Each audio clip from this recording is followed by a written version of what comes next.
So just to welcome everybody here to the third lecture of our Migration and Displacement History, Story and Myth series. Nice to see you all here. Nice to see the people on Zoom as well. And thank you very much for joining. Once again, I noticed people from Exeter here as well, which is nice, and from other parts and colleagues from around the world, which is wonderful. And these are part of conversations that actually we're having in other classes and also here. So what I'm going to talk to you today about is the value of a body out of place, which is a bit of a difficult and challenging idea of, first of all, using the word value, and then also using the word body rather than person. But I will explain what I mean by that as we go. And also just to say that this is somewhat experimental in the sense that I'm just starting to try and think about these things. And I'm going to talk to you about a few case studies where I think that's shown. And one of the reasons I thought of doing this today is because Gera Work-Tefera, who came to us in one of our other classes, who is based as a researcher and a colleague based in Kakuma Camp in Kenya, one of the things he mentioned was precisely that. He didn't use the word value, but he did say it is useful for some people that we are here in this camp. I don't know if those were the exact words, but that is how he structured it. And I want to think about that as we go on. So some of you who might have that experience and know a bit more about it, I'd love to hear from that as well. But basically, what I'm going to focus on are a lot of ancient examples and try to connect them with a contemporary. So what do I mean by bodies, and why do I use bodies? Because I'm interested in to kind of understand and expose how the value is drawn for persons whose condition is reduced to being bodies out of place. And that point of being reduced to being bodies is important.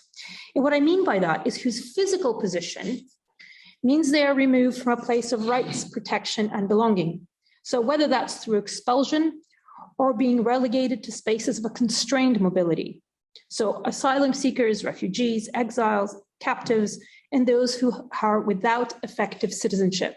So that could also be people who are technically citizens within their own countries, and they could still be suffering from this.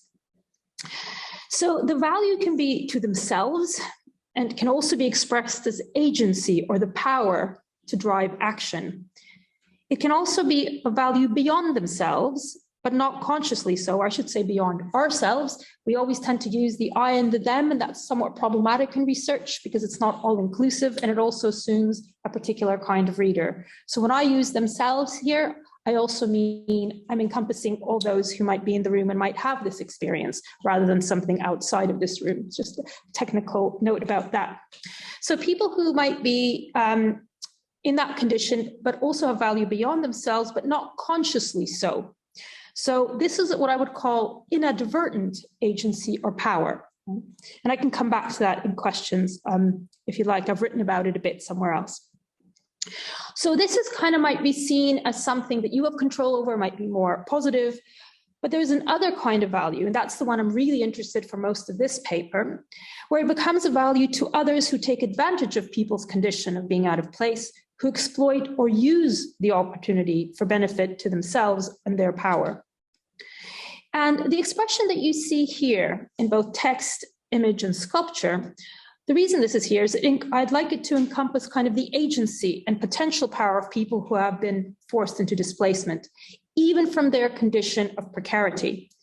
So without denying the forces of the victimization which they endure. So this you see in Jazara's poem, Gayat said, "The war is coming." He writes, "I wish to apologize for shattering the stereotype of the miserable migrant with our mobile phones and our clean clothes." And we can add a whole group to that, and it's a full poem, and I kind of commend you to have a look at that poem.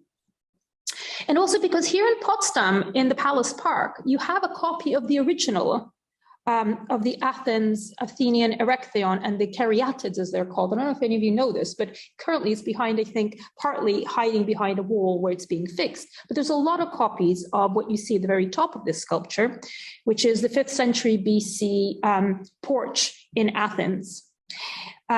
So who are these? And the bottom, what you've got there is a contemporary copy.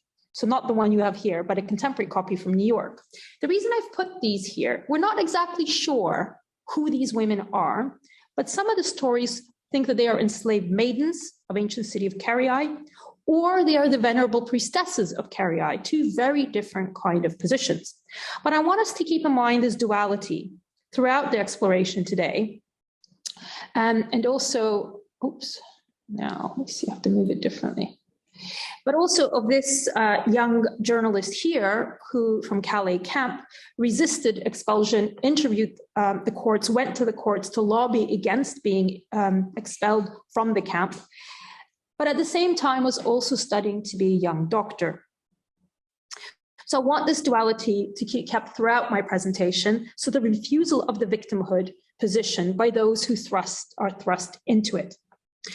Individuals and groups in such positions of what might be called liminality might question this liminal position, whose state is considered one of exception, another term I'm going to pick up, is characterized by precarity, unsettledness, and the threat of violence. And people in that condition have a significant role in articulating the parameters of the seemingly non-exceptional, so-called the norm, the configuration of sovereign states and citizenships or imperial jurisdiction. So that is what I refer to as the norm, which was generally thought about. And these people are considered in a dichotomy within that, but we might challenge that later on. So people out of place, I will argue, are involved in the relationships within and between communities, the formation of identity, negotiation of power, and in the invocation, recognition, there we go, some words here. Invocation, recognition, and interdependence of sovereign practice, as well as the challenges to it. And this also allows for the condition to be instrumentalized and politicized for such ends, and in some cases, we can even use the harsh word of weaponized. And I'm going to explore this in two parts, but in three different ways. So the first part of the paper, I'm going to propose and look at the suppliant appeals for refuge, which I will suggest are a form of recognition and invocation of the host as sovereign. So by considering the way ancient authors used such appeals to shape the early discourse on the emergence of polis democracy and interstate relations in the 5th century BC. And this part is going to engage with ways of understanding sovereignty, which have been summarized and also criticized by Krasner, which is internal governance, recognition, and interdependence. And his fourth part, which is interference, is going to frame the second part of the paper. And I also want to draw in this first part on recent examples of who is the host by reference to the fishermen of Aceh of Indonesia in their response to the Rohingya refugee seekers. In the second part, I'm going to seek to demonstrate the way people who are out of place are instrumentalized by those in power, paradoxically, often through restitution, to challenge the sovereignty of others and also to exert their own authority. And this is going to draw on two contexts, which are very far apart, about 700-800 years apart, which I'm going to showcase that interference by polis city-state and authorities, and polis means city-state, and also super-state powers like that, for example, of Alexander the Great, and we're going to look at his directives. And in the very final bit, briefly, I'm going to touch on the ransoming practices of late antique bishops. You're going to think, oh my God, what do those things have in common? But I hope by the end of the paper, you will see the connectivities between these groups. So I should also say that my focus is on technically free people, not those who are officially enslaved, even if their life experiences may not be so different, partly because it is actually questionable whether those who are enslaved are seen as having a similar value, which is a subject that really needs much more investigation across the different periods. Okay, but our starting point today is going to be the classical Greek world of the city-state, and specifically Athens. And Athens at one of its very crucial junctures in the 5th century BC, where it began the experiment with polis democracy. So when we think about democracy in Athens, this is the moment when it started. And interestingly, just as it gets going, the authors of ancient Athens want to explore this discourse around democracy through the appeals for refuge and supplication. So their works show a deep interest in how authorities in exercising their power struggle to balance the responsibility and obligation to the people, the demos, and the asylum seekers, but also to the gods. And I'll come back to the role of the gods. And this is exemplified in, for example, Aeschylus' tragedy, The Suppliant Women. And I'm only going to touch on this here. We're going to look at it in more detail in some of the other courses if you're taking them. So when this was first staged in the 460s BC, so some 1500 years, 2500 years ago, at the very moment of the Polish democracy instigation,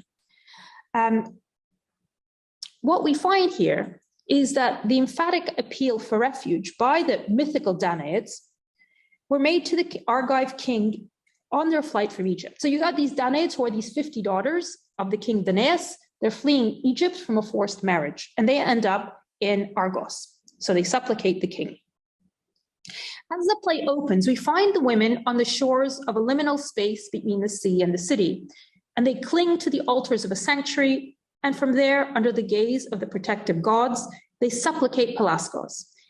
In their appeal to him as the potential host, they recognize and invoke his prerogative for sovereign action.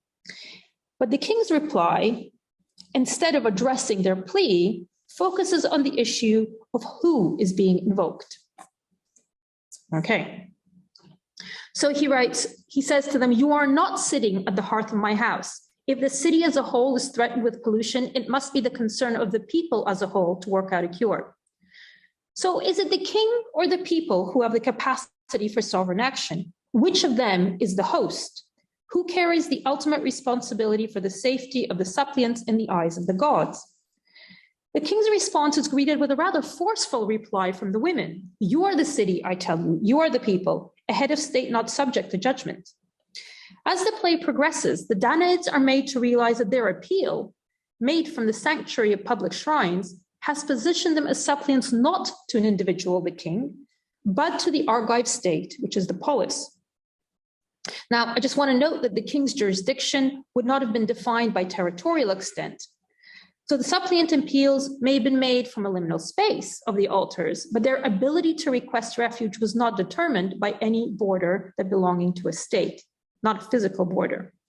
So territory doesn't really come into play in articulating the sovereign entity in the ancient context. Land and space mattered, but in very different ways. So the challenge for the hosting city was providing adequate refuge from suppliants, which did not bring with it the hostility of the people they were fleeing from, which would test the parameters for sovereign action and strength in enacting it. In other words, it's a bit like if currently the Ukrainians are fleeing from Ukraine as refugees, if the people who are taking them in are being threatened by Russia, right? It's that kind of scenario that is addressed here. And that is what needed to be considered. Okay, so the intermediary between the suppliants and the host is the god, invoked as the protector from the site of the shrine or the altar, which guarantees protection. So the request for refuge establishes a relationship between the asylum seeker, the host, and also the higher power, who has to hold the host to account. Well, at least that is in principle. So in that sense, the gods, interestingly, play a similar role perhaps to that of the United Nations today. So they are both officially the ultimately powerful, but their potential to holding states and hosts to account is something that we question, I think, today, and it was also probably questioned, or the possibility of it in the ancient time, but in relationship to the gods. So the seekers of refuge, as positioned by the ancient authors, have an inadvertent agency to make visible, if you'd like, the outside, the membrane, the skin of the hosting entity and its jurisdiction, which those didn't quite exist in the same way in terms of national boundary lines. And they do this by pointing to the presence of those who are positioned outside of that, and also by appealing to the host's power of protection and the ability to make autonomous decisions, whether to provide the hospitality or not, without the outside pressure of decision-making, which is perpetually challenged, as no entity, of course, operates in a vacuum. And I use those words quite specifically because any of you studying political science, for example, will recognize that's the terminology used within sovereign decision-making and power. So in many ways, what happens is that the suppliant's requests acts as a catalyst for the practice of sovereignty and becomes a form of recognition through deference of the potential host as sovereign. So that means able to sustain the ideals of what in the ancient Greek context would be referred to as freedom, autonomy, and power. And these are the elements appealed to by the Greeks in formulating what we today call sovereignty, which is a term that doesn't really come into being in the way we understand it until about the 17th century, or it's rather the product of what happens in the 17th century. So the premise for this exploration is that the concept of sovereignty is never independent of its time and circumstances, but existed in different guises prior to the appearance of the term itself. So at the bottom, I've given you the forthcoming volume on sovereignty, which is edited by Christopher Smith, which has this kind of questions at its core. As you'll see, I have a bit of a contribution there also around these issues if you're interested in them. So among these, key is recognition, or what he refers to as Krasner actually refers to as international legal sovereignty. So this is coming back to the 4 ways I mentioned before. So the things in green are the terms I'll be using, and the things that you see in blue on this slide are the ones that Krasner refers to. Yeah. And I mean, we could debate whether they're exactly the same or not, but usually that's the kind of meaning that is implied. So recognition or international legal sovereignty concerns the constitution of a sovereign entity through external prerogative, and that is the recognition by other equally constituted sovereigns. So in other words, not by the kind of outsiders that are embodied in Aeschylus's suppliant women. Yet, these are also instrumental in articulating another of Krasner's 4 key aspects of sovereignty, and that is of internal or domestic sovereignty. So in other words, the organization of authority that controls the polity, within which is at the core of Aeschylus's whole play. So Aeschylus's play about the suppliants is all about exploring this internal domestic sovereignty. Who has that internal power? Who is the host between the leaders and the people? Which of course is a very key subject right at the start of democracy.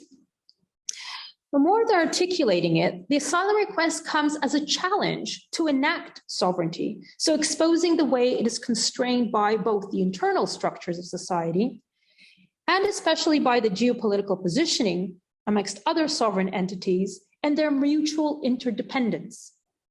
And the presence of higher powers, whether kings or polities, with an overarching authority, whether it's the gods or the superstate protocols of the UN. And these constraints overlap or have affinity with Krasner's 2 remaining features of sovereignty, which is interdependence, what I'm referring to as interdependence, and Westphalian sovereignty. So interdependence today is very narrowly defined, which is really about those things that move across national borders, which refers to exchange of goods, people, capital, and ideas, which in the ancient context was more expandable and also framed by interconnectivity across space and time, and concerns things around kinship, so where are people connected, including in mythical time, and reciprocity between equally constituted polities. So I want to just focus a little bit on reciprocity, which is also perhaps problematic for some people. So the anticipation in this reciprocity is not about direct or perfect reciprocity. So Derrida is very interested in this. I won't say too much about Derrida today, but that's kind of in the background of some of these debates. So it's not about this direct or perfect reciprocity. You give me a donut today, I give you a donut tomorrow. It's not about that. But it's rather about trust. So it's about a negotiation of social relationships. So it encapsulates the way sovereign entities are co-located within a meshwork, if you like, of interdependence, as also outlined by Krasner.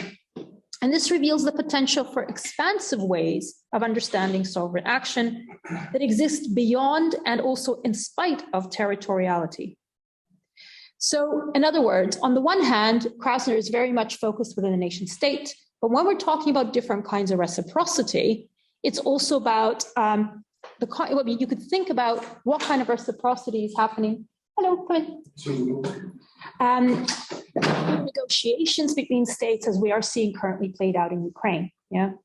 So there are things being given, if you'd like, by some states to others in anticipation that in a future time, if they were in the same position, the same would happen back. And that could be a future time in decades or in hundreds of years. Okay. So, and I just want to give you a little bit of an example of how this plays out on the ground by looking at the small indigenous community of Aceh, and in their response to the request for refuge by the Rohingya who were stranded in the Andaman Sea, which is detailed in a study I've listed there below by McNevin and Misbah. So this community rescued the Rohingya and took them in despite the deliberate inaction by the national and the international community, and also despite the threats from their own state authorities if they did respond. So their actions saved lives and afforded reprieve even in the short term, prompting a national and an international response to provide further aid. The fishermen justified their action by drawing on the culture of rescue prescribed by customary maritime law, the Hukum Adat La'ot. And breaching that code of conduct would place all seafarers at risk, including the fishermen themselves. So they could imagine themselves in scenarios where they could shift from the rescuer to the rescued, which informed their sense of obligation to rescue and provide refuge. They refused to be bound by state law to the extent that it represented an unacceptable compromise of maritime law and the customary law of respecting guests and welcoming strangers. So here they are looking at that higher law beyond temporary state laws, saying there are other laws which govern how we act in this world, which are not connected to these, even in today's day. So reading this through the Derrida lens, as McNevin and Misbach do, state law represented an unacceptable compromise of the law of hospitality. And the fishermen's actions and the villagers' welcome exposed the extent to which the laws by states and directives, such as the Refugee Convention, have been realized in such a way as to narrow the scope of hospitality to the point of offering no hospitality at all. And in its perversion of the laws, the host state has taken to extremes the defense of its capacity to provide hospitality, and in the process has jeopardized the right to hospitality that the laws defend. So the request for refuge, which came to Aceh by the people, the suppliants, if you'd like to call them, in the context of the ancient text, allowed the fishermen to recognize themselves as the host and not the state, which was inactive, and their autonomous sovereign action, driven by customary laws, therefore widened the meaning of interdependence from its narrow definition as described by Krasner, and refocused it on the open reciprocity of trust that also binds across time into the future. Now, do you want me to repeat that? Are you okay? You got it? Yeah, okay. So we can come back to that, but I think I've explained it also in what I said before. Right, so that is kind of coming towards the end of part one. So in all these cases of requests for refuge, which we've considered so far, also concern the host's efforts to counter that interference on their sovereign actions and decisions in regard to whether to provide or deny the asylum to those seeking refuge. And this relates to what Krasner identifies as Westphalian sovereignty, a reflection on the autonomy of domestic governing structures and the extent to which they are free from external authoritative pressure, or what I'm going to refer to as interference. And the kind of interference I want to explore for the remainder of the paper is with the way that the condition of precarity and the lack of access to protection and rights makes people who are out of place particularly vulnerable to being moved and instrumentalized or weaponized in power struggles that challenge or constrain the sovereign practices of some entities while extending or securing the influence and jurisdiction of others. And the two episodes that I'm going to consider demonstrate forms of infringement and threat that can be carried through non-militarized bodies and actions into very distinct contexts. And these are chosen to demonstrate the diverse meaning of being out of place. So they focus on powers that operate in between and above state structures that unsettle, if you'd like, the dichotomy between the exceptional and the norm. They're also paradoxically concerned about restitution of people who are out of place or their emplacement, so back into a state of rights, protection, and belonging. But as we'll see, it is about getting others to do that, and not about people themselves allowing those people to come out of a state of precarity. So the very first case I want to look at is that of enforced restoration of exiles in the 4th century BC. And the second will focus on the zeal of late antique bishops for ransoming captives in the 4th century AD. So I want to begin with the exiles, whether as groups or individuals. These groups appear very prominently in our writings of the late 5th and the 4th centuries BC. So there's a lot of texts a lot of stories, a lot of myths, but also a lot of historical interest in the exile as an individual primarily. And we hear from some people who were exiles, and I'll show you one in a minute. They are the protagonists in oratorical and forensic treatises and the focus of decrees, and their names, along with those of their exilic hosts, are inscribed in honorary stelae. And we know of the precarity of their lives through detailed accounts of philosophical and other writings, like that of Xenophon, or the one of the most famous exiles you might know about is Diogenes the Cynic. So the mechanics of the execution of restoring exiles, we can glimpse from inscriptions. So these are things written on usually stone, sometimes also on metal and other objects. And these record the responsibilities of states for reintegrating the recalled exiles. So the inscriptions prescribe the necessary steps for the restoration of property, legislation to ensure a peaceful return. This example is actually not one I'm going to look at in detail, but it's a very good example of what one of these texts might look like. This is one from Chios in 332 BC, which at the very beginning is written almost like a letter from Alexander the Great to Chios about what they should do. And we're going to look at what the details look like in a different inscription in a minute.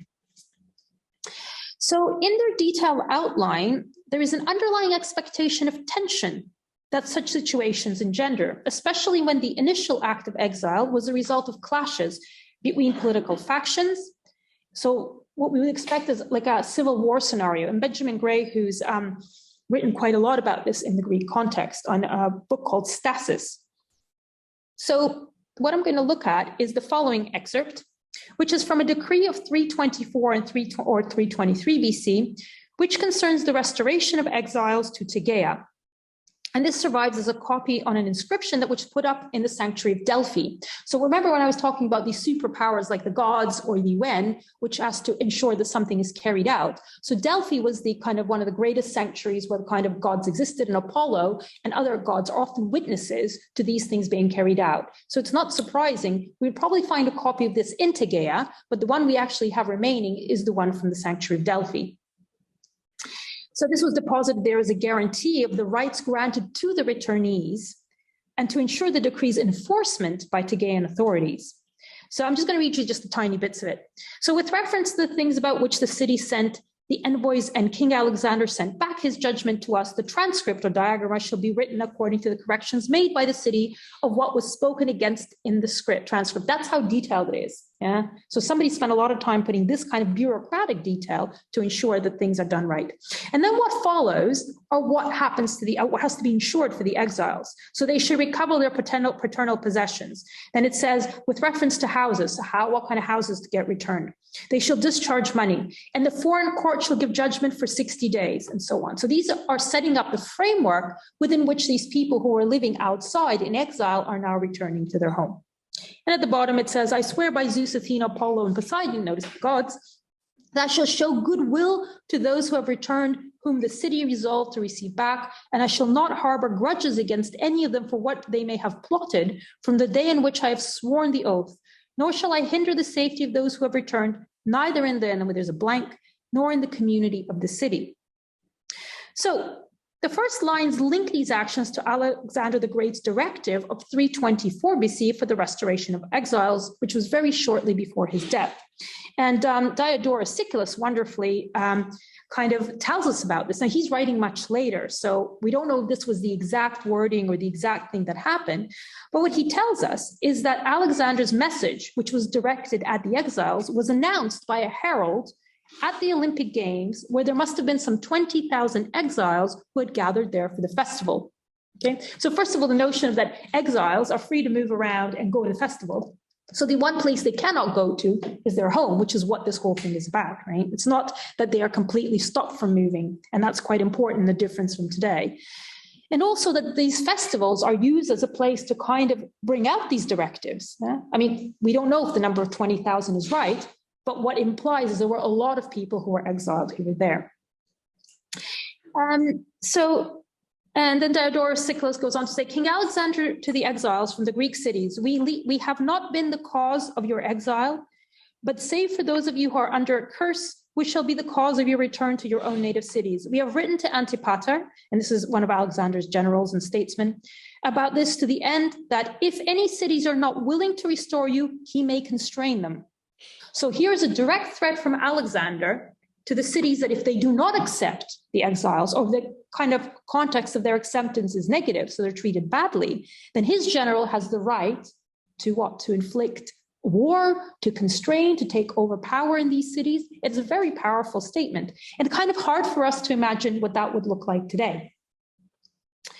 So the Diodorus then goes on in his text to describe the jubilant responses by the exiles and also the anger at the proclamation by those like the Aetolians and the Athenians who were at the sharp end of these decrees.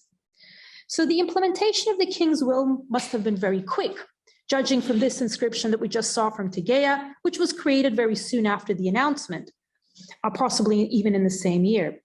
So it highlights Alexander's direct interest in the cases of individual states, and expectation that decisions would be deferred to him if any changes were necessary. And that's what the previous inscription states at the beginning.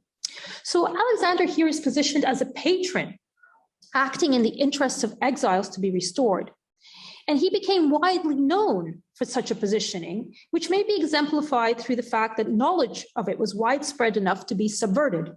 So in other words, Alexander the Great wanted to be seen as this great kind of somebody who restitutes exiles to homes.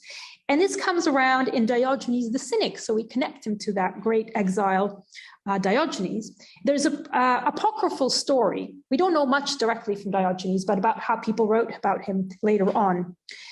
And the apocryphal stories go something like this. So Diogenes was living in very poor conditions. I mean, he lived in a big pot. So he didn't own anything. And he kind of was also the one that preached around cosmopolitanism, that no state was deserved his membership alone.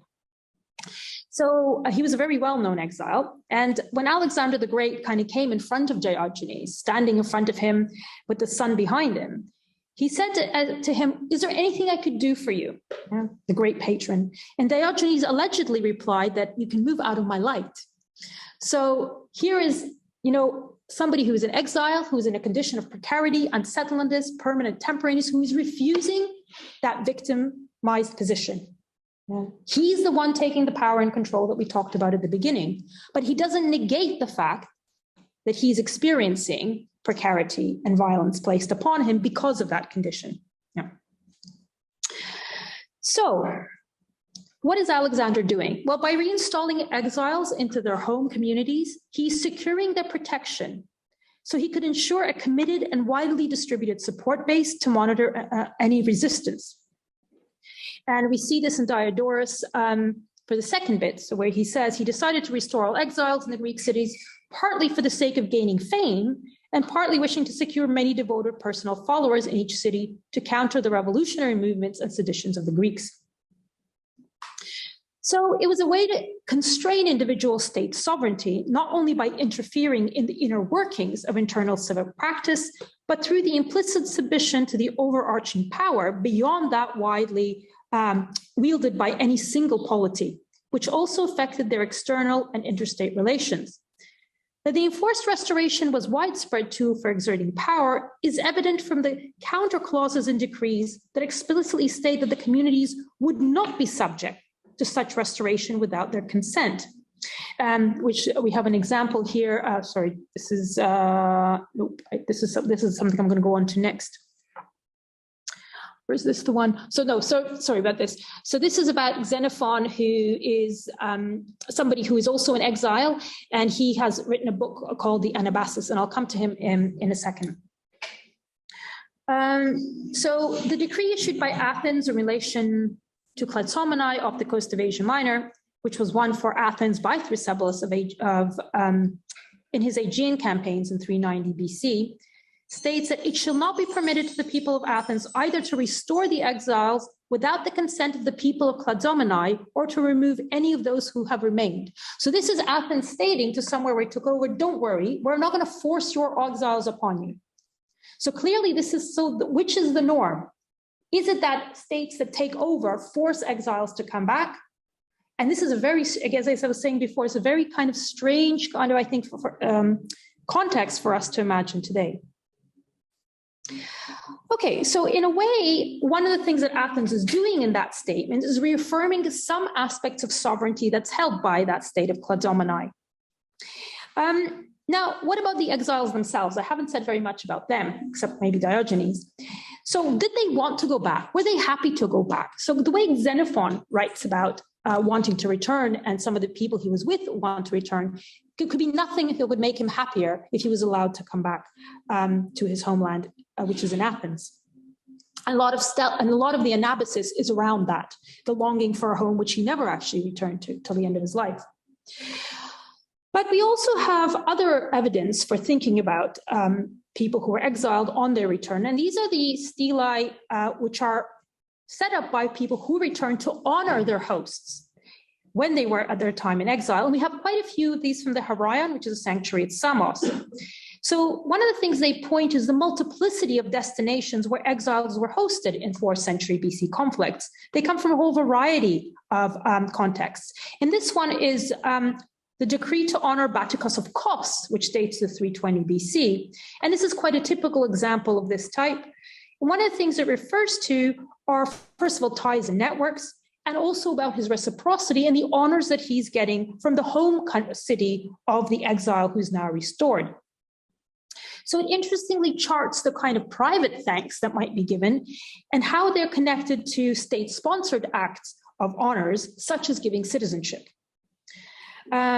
So for example, it says, Batticus of Kos was useful in the time of exile and benevolent at all times to the Samian people and privately helped petitioners always in a loyal manner. So the council and the people decided to give praise to Batticus. And then at the bottom, it states also to give him the citizenship with full equality rights and also to his descendants. So more difficult for us to track is what happened to those exiles who did not want to be restored or who did not want to be returned, because perhaps coming back would have been very dangerous, as some of these contexts imply. And we have an interesting example, not quite in the same context, by Lysander, who's a general.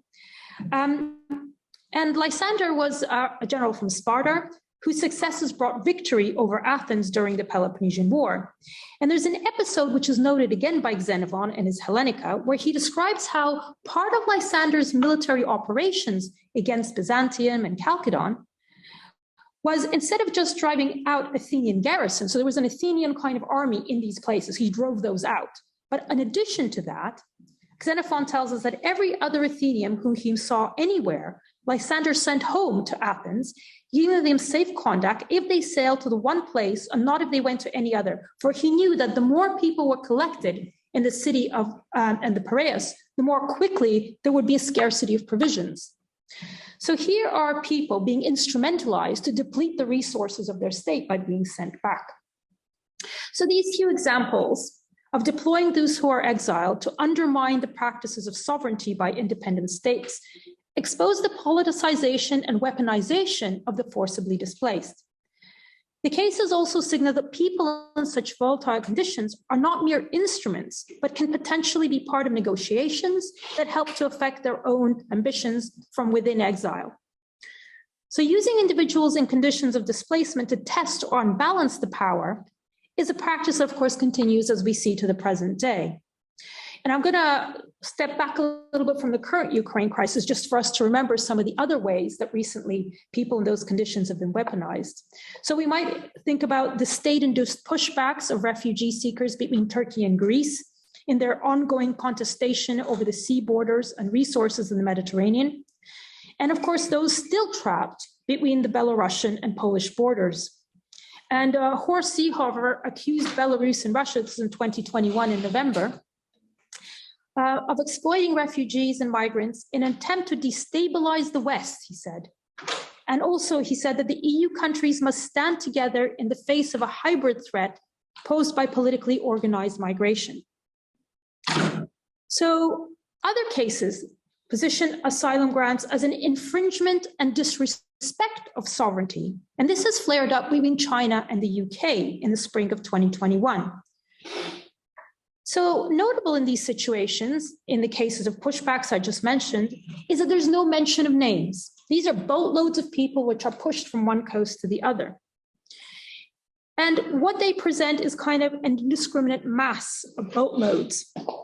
But the case of China and the UK is focused on a single prominent individual, at least for a long time it was, somebody called Nathan Law. His backstory is one in politics and activism, which meant that he had to flee from Hong Kong. And it's quite well known.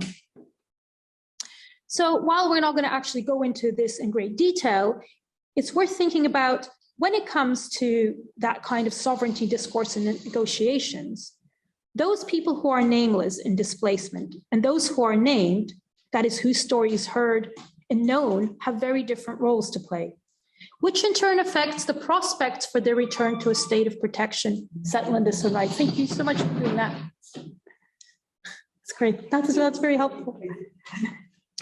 So, and this connects to the ability to have voice, which, as Hannah Arendt states, makes one's action and speech relevant, and is what counters exclusion from political community and from inclusion in humanity. So the point is that if your name is known and you can speak in your own voice, as opposed to being these distinct kind of groups of people who are constantly pushed, that makes a difference also to your own condition and the ability of your power or agency, and also, therefore, we might say your value of states who might be bargaining with each other.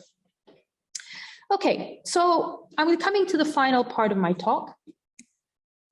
And I'm not going to talk about this image here. It's just there by way of background that we are in a very different context. And this is how it's usually representative of what happens in late antiquity. So 3rd, 4th century, 5th centuries AD, where there's kind of a so-called fall of the Roman Empire and the incursion by outsiders, which has really been challenged a lot, that kind of image. So I'm not going to talk about this, but just to give you a different kind of context. So one of the things that happens in this period, first of all, the notions of being out of place become quite different, but also there's a real value to suffering bodies who are in need of salvation, restoration, but they often have no voice or agency. And this is enhanced by those who are in positions of power. And I'm going to talk about this in relationship to late antique bishops, and especially in their efforts to ransom captives.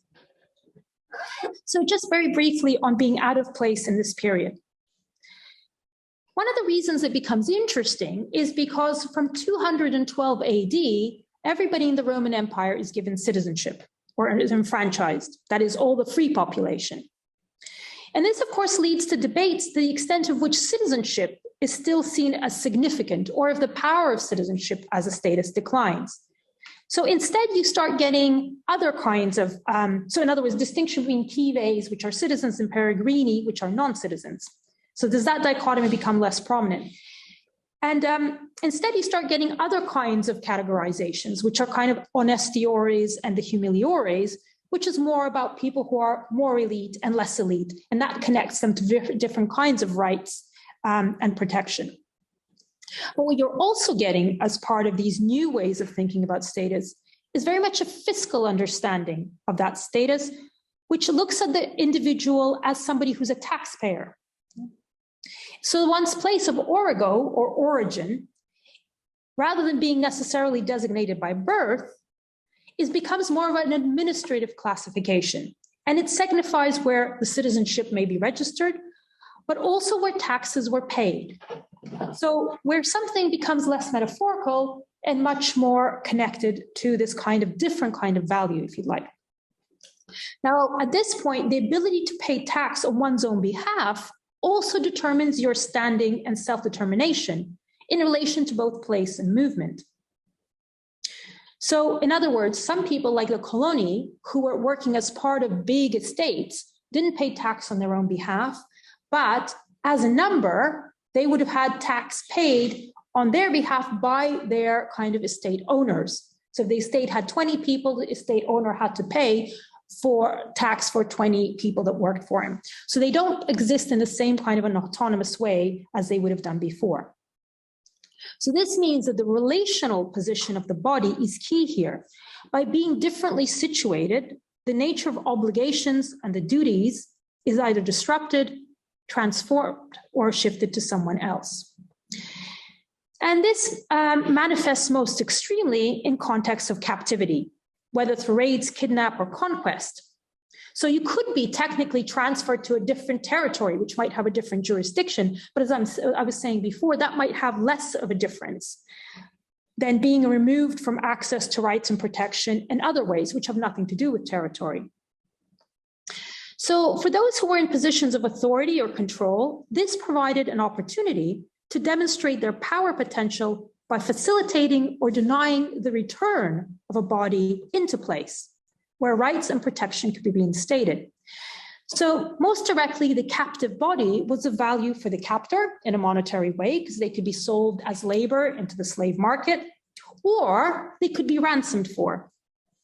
So unless the ransom was put up as a gift or a loan that needed repayment, the ransom body could also become kind of almost like indentured labor or debt servitude to the person who ransomed them. So they also become of value to the person who's ransoming them.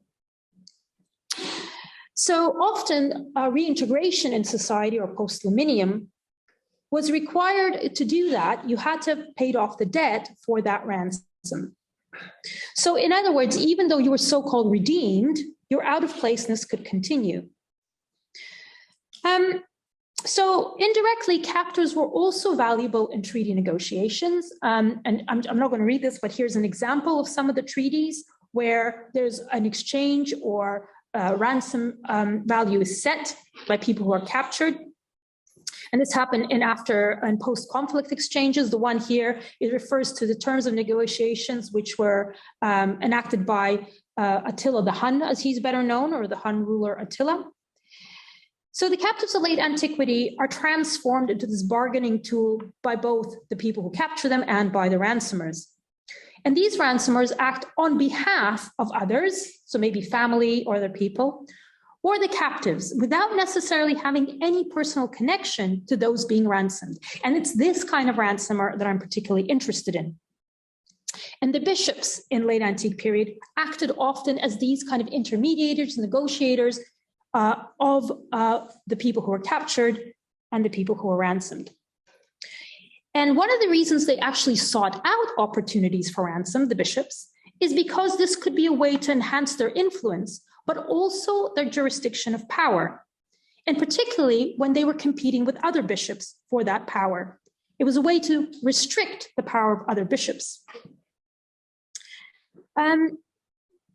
So they didn't just respond to requests of ransom made to them directly, but they actually looked out for potential to ransom these bodies, especially if they were outside of their own context of jurisdiction.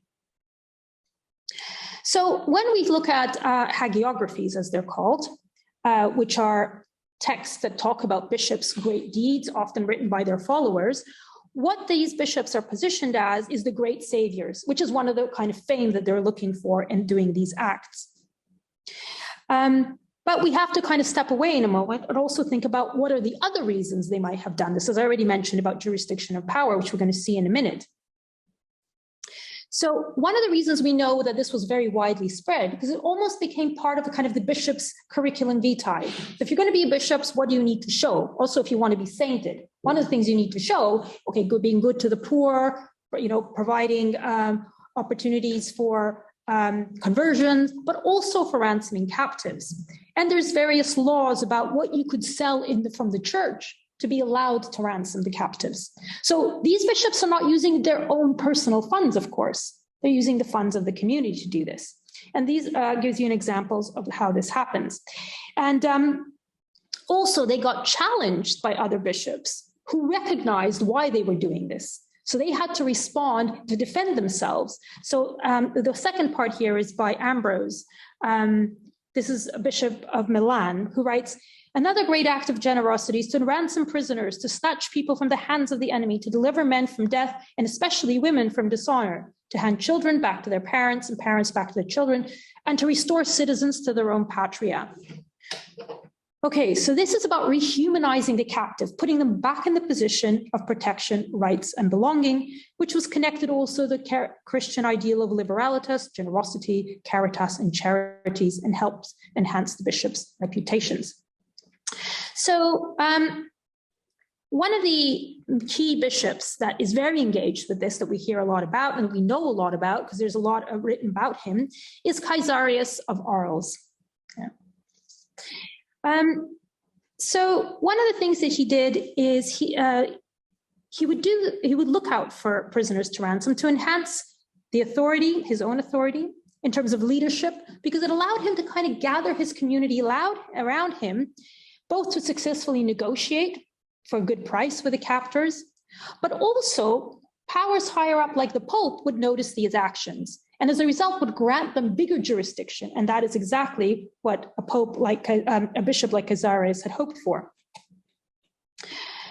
So he lived, by the way, about 468 to 70 to 542, and eventually became the papal vicar of Gaul. So we could see that his methods actually worked. And Klingshorn, who we will see on next few slides, is somebody who's written quite a lot about the life of Caesarius, if you're interested in his life specifically.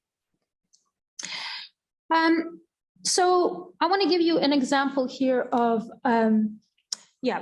one of his points where he was ransoming. So there was a lifting of the siege of Arles in 508, and there are many captives who must have been taken by the Ostrogothic troops of King Theodoric.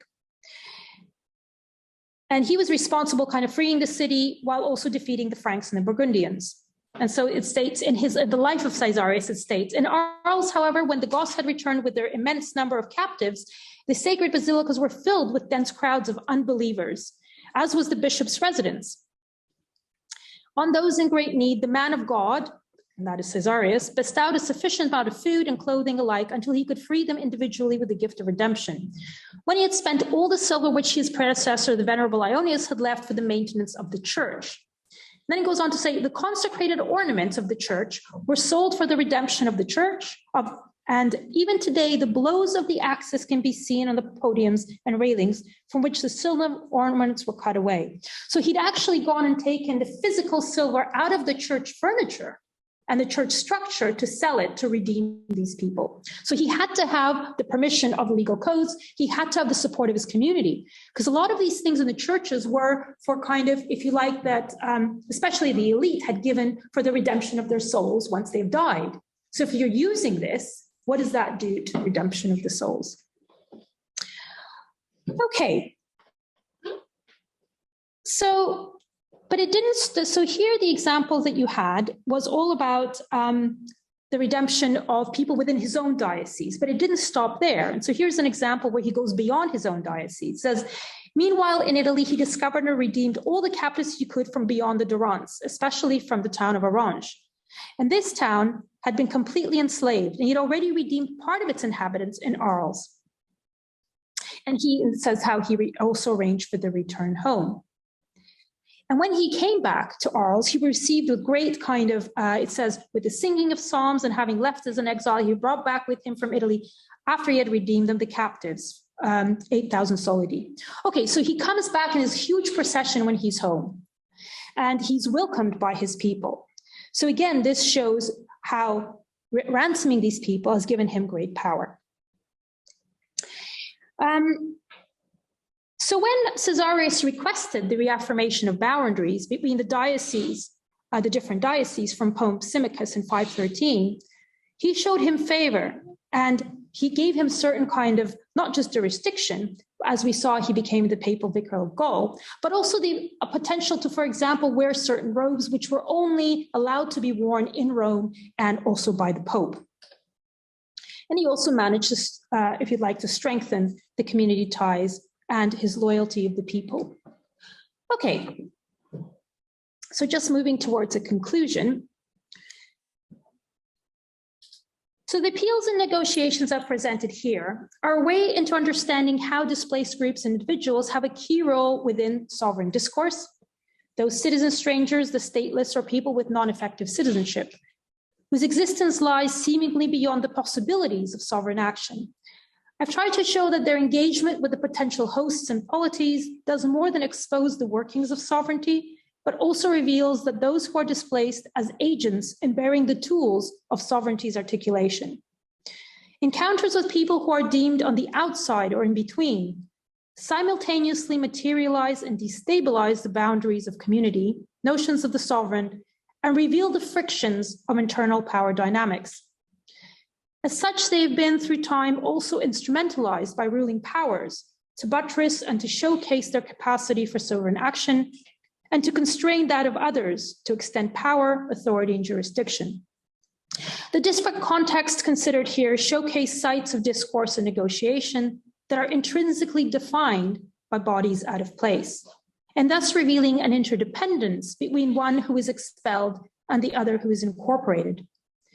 In so doing, we urge a repositioning of people out of place, not as outside of the system or outside of the norm, but rather on a continuum and as part of the norm's making, especially in light of the proportion of those who have experienced being out of place, which makes it difficult to consider their condition as one of exception. Thank you very much for listening.